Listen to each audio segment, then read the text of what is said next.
Welcome back to days 335 and 336 of our Bible in a Year reading plan.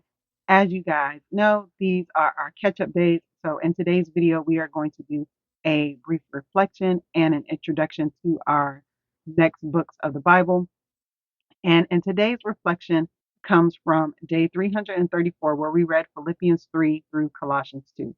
And the question says, Philippians 3:13 through 14 speaks of forgetting what's behind and pressing toward the future. What past setbacks or regrets do you need to leave behind to move forward with Jesus? And one of the things that I find that helps new believers or old believers be able to put those past things behind them is understanding their identity in Christ.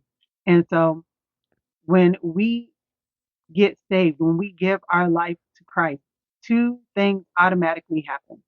One, we become new creatures. According to the word of God, we become new creatures. And two, the Holy Spirit is placed inside of us to mark us as children of God. So those two things happen first. So one, you need to understand that when you gave your life to Christ, you became a new creation. No, your physical body did not change, but you were changed inwardly. And so we know that God works from the inside out. Two, you have the Holy Spirit. The Holy Spirit will help you overcome those things in your past. And then the third thing is really understanding who the Bible says, what the Word of God says that you are. So you are chosen. God chose you specifically to become his son and daughter. Two, you are God's child. You have become, when you gave your life to Jesus Christ, you were adopted into sonship, into daughtership with God. And so you are his child and he loved you dearly. Um, the next thing that we need to remember is that we are forgiven.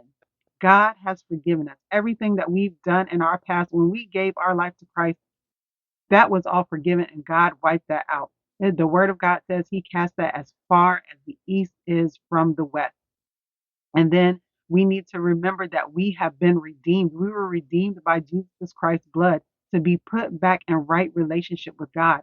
So all of these things make up your identity. And when we understand this as men and women of God, those things in our past that hold us back begin to drop off because the enemy will try to bring them back up and say, "Oh, well, you are a bad mother," or you used to steal and all these things. And you can speak to the devil and say, yeah, I did used to do that, but I'm a new creation in Christ Jesus.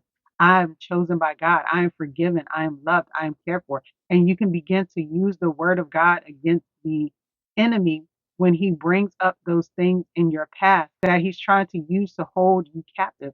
So don't let the enemy hold you captive. Get in your word, learn your identity, who you are in Christ Jesus, and then fight with the word. And then when people, because of course, people are always going to bring up who you used to be in the past. And that's fine. And you can tell them, yes, that is who I used to be, but I am no longer that person anymore because I am a child of God now. And you just have to let people know, yeah, that's who I used to be. I'm not that person anymore. And keep moving forward. And so don't let your past hold you back. Don't let the past things that you've done keep you from really living your life as a son or daughter of God. So, like I said, I encourage you to get into your word. I encourage you to find those passages in the Bible that um, tell you who you are in Christ Jesus and just begin to meditate on them.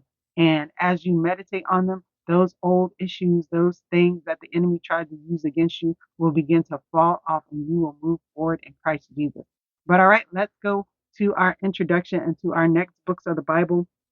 And this week we are going to read 1st and 2nd Thessalonians as well as 1st and 2nd Timothy. And so, First and Second Thessalonians is, of course, written by the Apostle Paul, Silas, and Timothy to the church in Thessalonica. And so, the first letter that Paul writes is really to encourage the church of Thessalonians. They are experiencing a lot of persecution. So, he's encouraging them in their faith as they've endured persecution. And then he encourages them to continue living holy and righteous before those around them.